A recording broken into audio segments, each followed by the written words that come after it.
Hello, I'm Nick Mitchell and I'm an environmentalist, and I'm stood next to something right here, something very special and something many locals know very little about. It's the River Stour, also known as the Kentish Stour. This is the second longest river in Kent. It originates as the Great Stour in Lenham and flows towards and through Canterbury and then on to enter the North Sea at Pegwell Bay. This river is 40 miles long, and I grew up in Minster and that's where I am now. And I know this river and marsh really well, and I've been coming here since a child. So how do rivers work? Rivers usually begin in upland areas when rain falls on high ground and begins to flow downhill. This river is also fed from something known as an aquifer. It's underground where water works its way up through fractures known as a spring. Rivers mostly flow downhill because of gravity. This river starts in Lenham, 75 metres above sea level. The beginning of the river is known as the source. But this section of river here in Minster is actually tidal because it's so close to the sea. It's affected by the daily rise and fall of sea levels, which are driven by the moon. It then flows and bends around objects such as hills. This is known as meandering. See behind me, it meanders around. The river has a channel with banks on both sides, a bed and a floodplain where the river expands when it floods, and I'm walking on the floodplain now. Rivers flow until they reach another body of water, in this case what's known as a river mouth, where it meets the North Sea at Pegwell Bay. So what are the benefits of rivers? Rivers provide important benefits called ecosystem services. They impact our day-to-day lives. They provide drinking water, irrigation, that's water for growing crops, transportation, so we take boats up and down, leisure activities, vital habitat for fish and lots of other wildlife.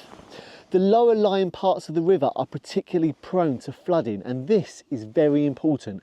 These marshes store water, and by doing so they help to reduce flooding in places, and they also prevent drought by storing water in the dry summers. And beavers are particularly good at creating this habitat. Beavers have been here falling this tree and nibbling on this bark. The marsh also helps to lower the temperature in the area. Healthy wetlands store carbon and slow the flow of water, cleaning it naturally, and by reducing flooding risks downstream, so in this case Sandwich. They support an abundance of plant life, which in turn provide perfect shelter, nurseries and breeding grounds for wildlife. Reducing flooding and drought are increasingly important due to the climate breakdown. We are experiencing more extreme weather events, and also with the rising sea levels, this is an area that we are already seeing being affected first. Like many rivers in the UK, they're steeped in history, and the Stour was no exception. Now, some 5,000 years ago, Thanet was separated from mainland Britain by 600 metres of sea, and in places that was 2 miles wide. It was the Wantsum Channel. The channel was protected by Roman-built Richborough Castle at one end and Reculver Fort at the other. In Roman and medieval times, the river was an important highway connecting Canterbury with the continent. Over the last 1,000 years, the channel has become silted up by the River Stour, and the channel has disappeared. And it's joined Thanet back to Kent, but we still call it the Isle of Thanet to this day.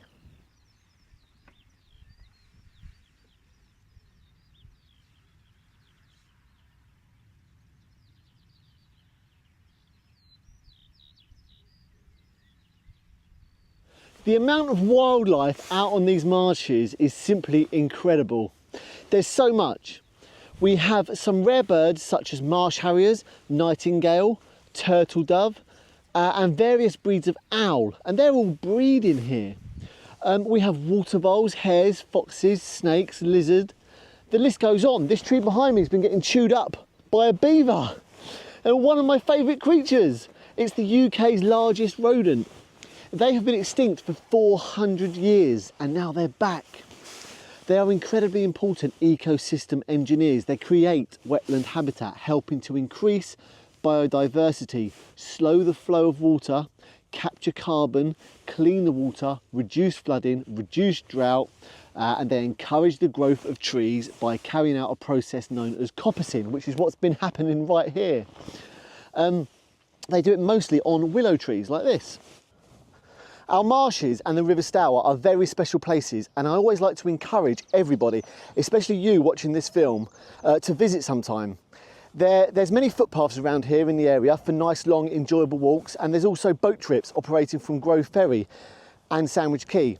At the very least, head down here for a nice picnic and take in the surroundings and feel its beauty.